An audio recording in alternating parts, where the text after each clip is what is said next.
आज की कहानी है। कहीं यह प्यार तो नहीं। अरे वाह, हो गई तुम्हें job offer. Proud of you बेटा।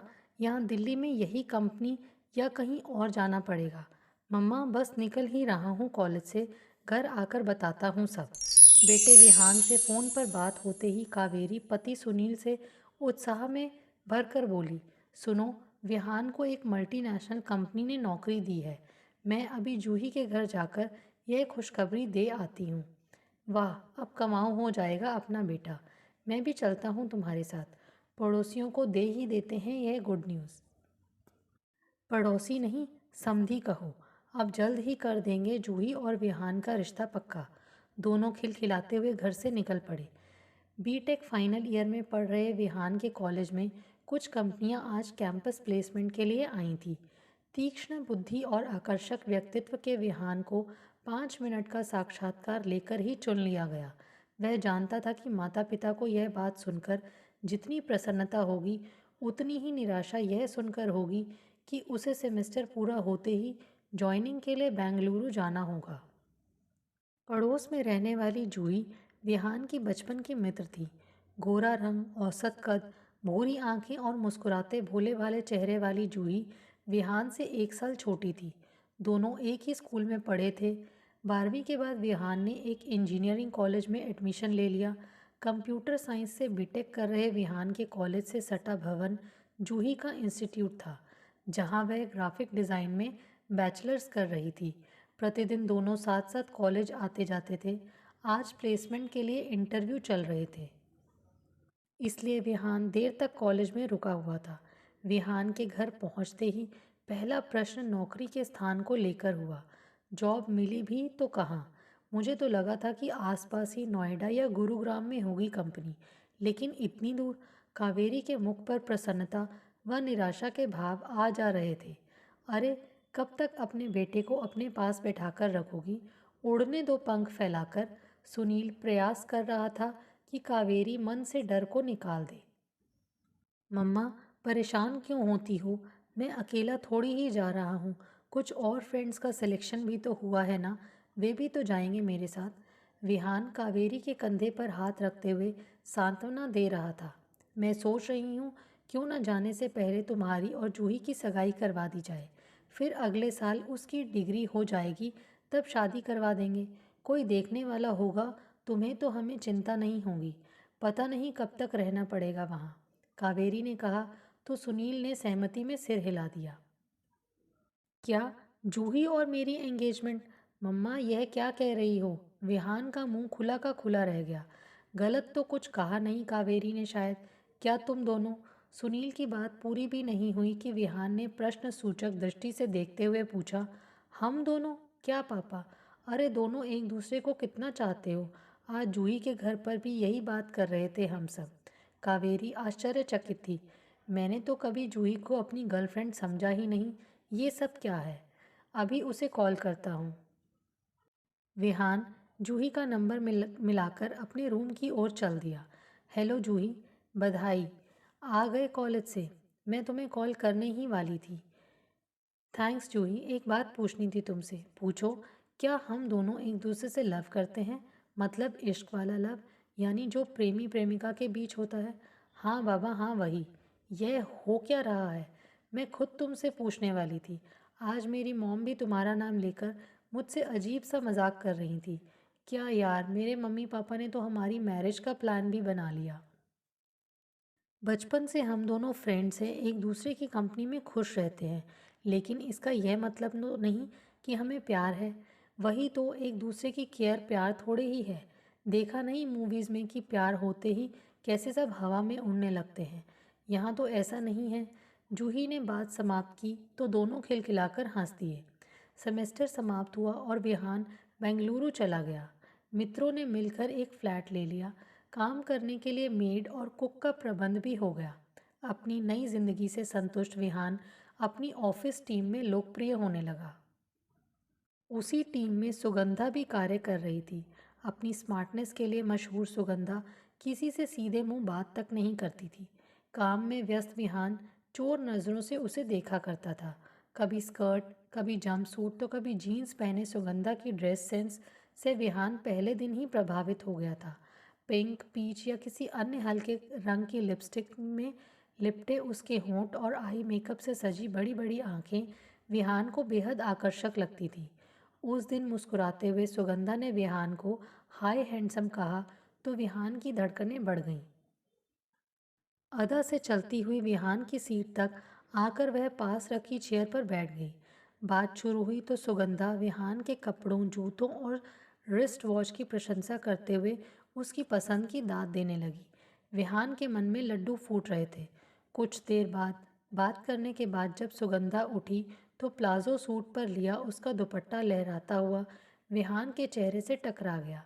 नाक से होते हुए परफ्यूम की खुशबू विहान के मन में उतर गई। घर पहुंचकर वह सुगंधा के बारे में सोचता रहा। अगले दिन अच्छी तरह दाढ़ी शेव कर नहाने के बाद अपने ऊपर खूब डियो छिड़क लिया। अपनी पसंदीदा काली टी शर्ट पहन बार बार अपने को दर्पण में देखने के बाद समय से आधा घंटा पहले ही ऑफिस पहुंच गया। कमरे में सुगंधा को आया देख यह सोचते हुए कि दोनों तरफ आग बराबर लगी है, वह प्रसन्न हो उठा। सुगंधा के पास जा विहान ने उल्लासित हो बातचीत करना शुरू कर दिया। लेकिन सुगंधा में पहले दिन सा जोश नहीं था। कल जिन नैनों में विहान को प्यार का सागर छलकता दिख रहा था, आज अजनबी रंग लिए वह निगाहें दरवाजे पर लगी थीं। कुछ देर बाद मैनेजर ने प्रवेश किया तो सुगंधा की आंखें चमक उठीं। बातचीत अधूरी छोड़ वह मुस्कुराकर गुड मॉर्निंग कह इठलाती हुई मैनेजर के पीछे पीछे चल दी। उसके साथ बातें करते हुए एक बार भी उसे विहान का ध्यान नहीं आया। बातचीत के बीच जिस तरह ठहाके लग रहे थे उससे विहान ने अनुमान लगा लिया कि वहाँ ऑफिस के काम की बातें तो बिल्कुल नहीं हो रही। मैनेजर ने कुछ देर बाद कॉफ़ी मंगवा ली। कमरे में उन दोनों के अलावा विहान ही था, लेकिन उससे किसी ने पूछना भी ज़रूरी नहीं समझा। जब अन्य लोग भी आने लगे तो मैनेजर वहाँ से चलता बना। सुगंधा अपने ग्रुप के मित्रों को चटकारे लेकर बताने लगी कि किस प्रकार उसने बॉस के कपड़ों की प्रशंसा कर आज उसे उल्लू बना दिया। ये सब उसने आने वाले सप्ताह में छुट्टियां लेने के लिए किया था। मार डालती हो यार तुम तो अपने गोरे रंग से सभी को। फिर यह मैनेजर का बच्चा क्या चीज़ है। मनीष के कहते ही सबका मिला जुला जोरदार ठहाका कमरे में गूंज उठा। विहान का मन विरक्त हो रहा था। उसे कल सुगंधा की कही हुई बातें याद आने लगी। विहान की तारीफ कर उसे तरह तरह से खुश करते हुए वह काम निपटाने में उसकी मदद लेना चाह रही थी। सुगंधा पर एक हिकारत भरी नज़र डाल वह मन ही मन खिन्न हो उठा। घर आकर भी वह स्वयं को उपेक्षित सा महसूस करता रहा। रात को जूही से वीडियो कॉल करने का मन हुआ। उस समय जूही सोने की तैयारी कर रही थी। कॉल कनेक्ट हुई तो जूही को अपने कमरे में स्किन कलर की ऑफ शोल्डर नाइट ड्रेस में बैठे देख विहान की सांस ठहर गई। जूही का गोरा तन ऐसा लग रहा था जैसे संगमरमर की कोई प्रतिमा हो। विहान ने सुगंधा वाली घटना बताने के लिए वीडियो चैट करने का निर्णय लिया, लेकिन मंत्रमुग्ध सा वह कुछ बोल ही नहीं पा रहा था। आज तुम बोलती रहो, मैं सिर्फ सुनूंगा, कहते हुए वह अपलक उसके रूप लावण्य को निहारता ही रहा।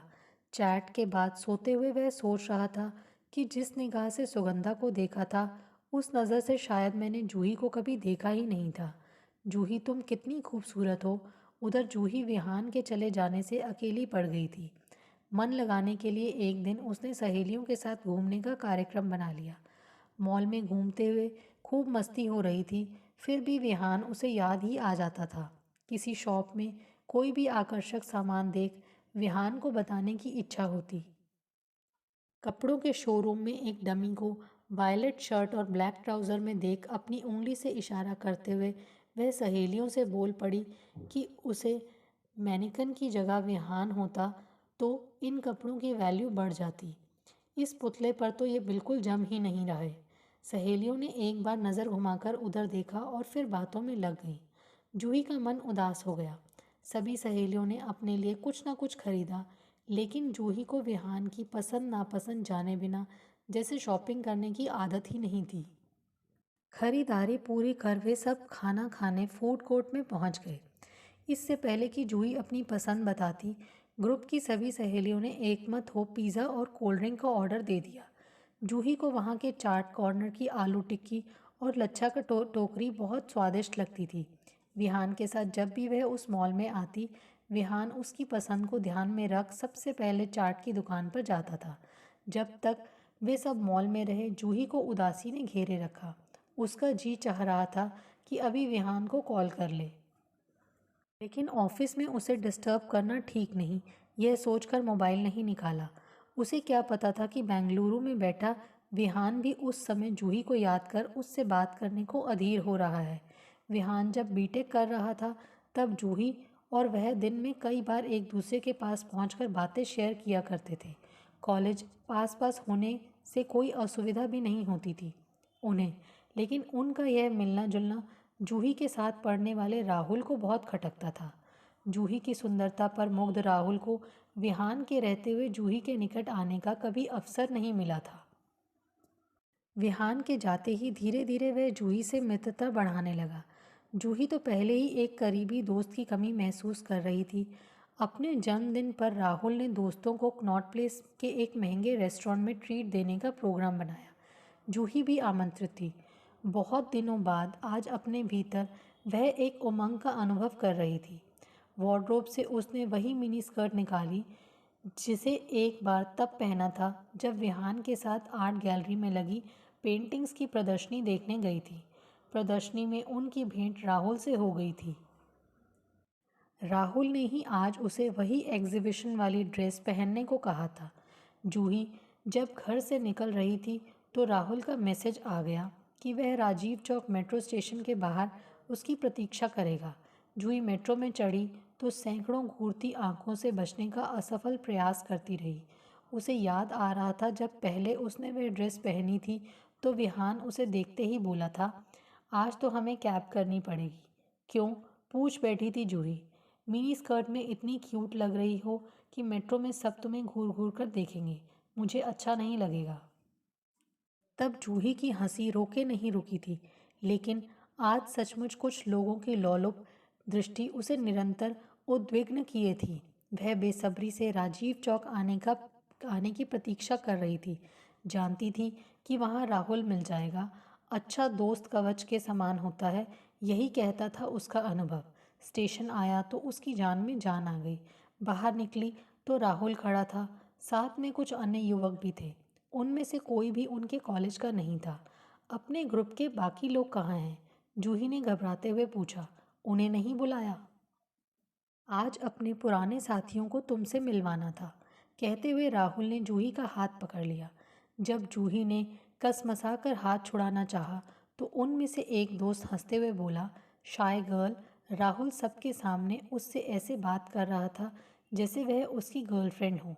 जूही ने बातों बातों में सबको एहसास दिलाना चाहा कि वे दोनों किसी रिलेशनशिप में नहीं हैं, लेकिन राहुल निर्लज्जता से उस पर अधिकार जमाने का प्रयास कर रहा था।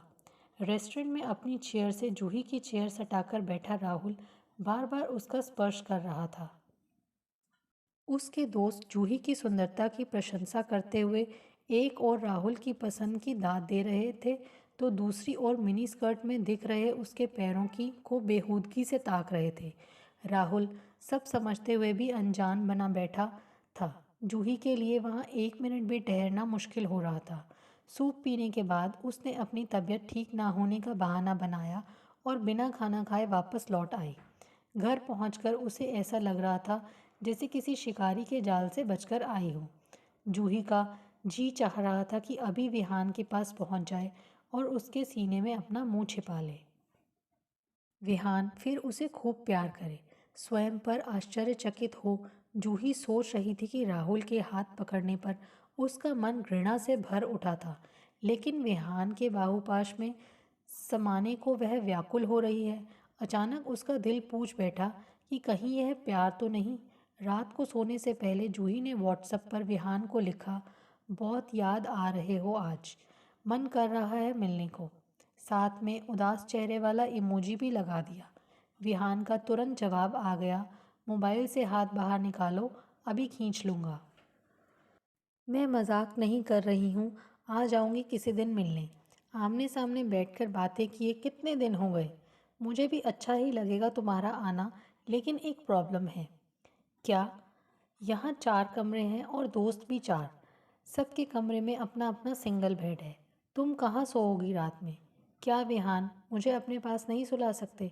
इतना भी एडजस्ट नहीं करोगे मेरे लिए? तुम बदल गए हो। इस मैसेज के साथ जूही ने रोते चेहरे वाले 2 इमोजी लगा दी। अरे नहीं नहीं, बदला नहीं हूँ।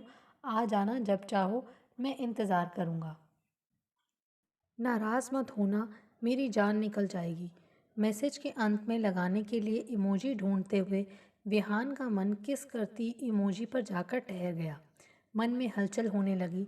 जीवन में पहली बार किसी को वह चुंबन करते चेहरे वाला इमोजी भेज रहा था।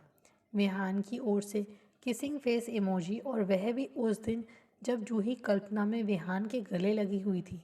जूही के गाल तपने लगे। सोच में पड़ गई कि अब क्या टाइप करे।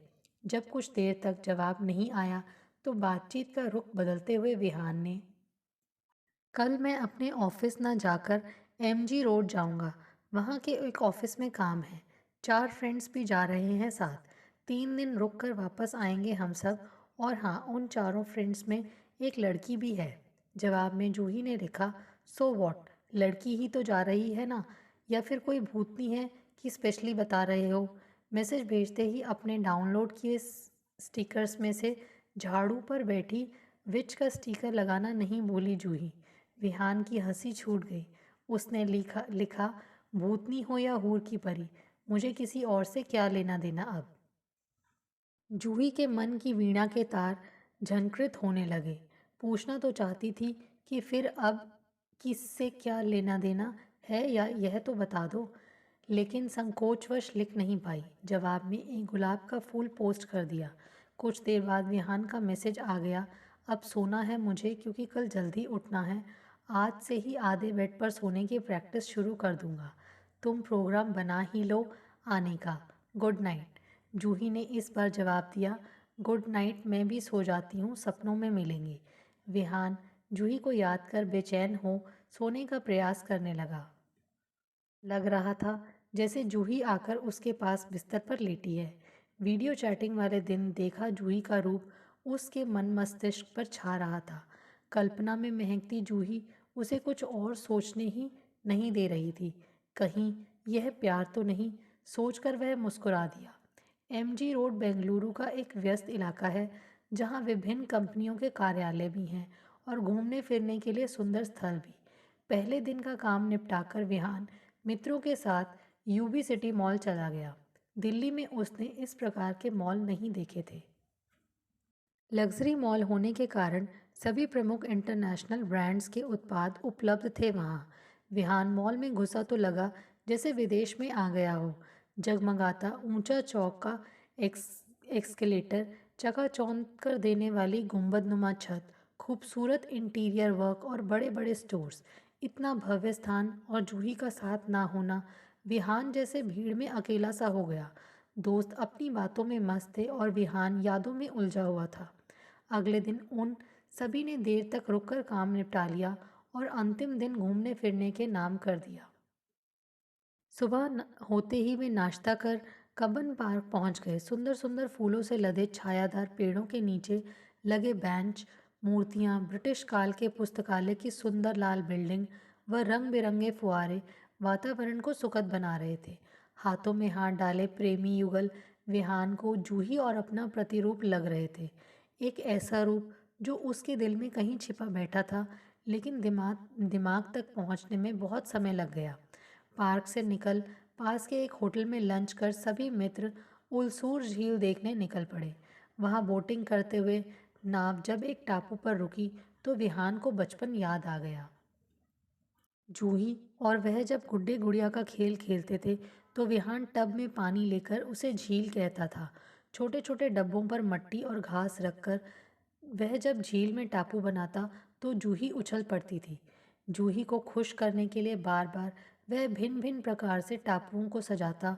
विहान सोच रहा था कि जूही आज यहाँ होती तो झील में बने छोटे छोटे टापुओं को देखकर कितनी प्रसन्न होती।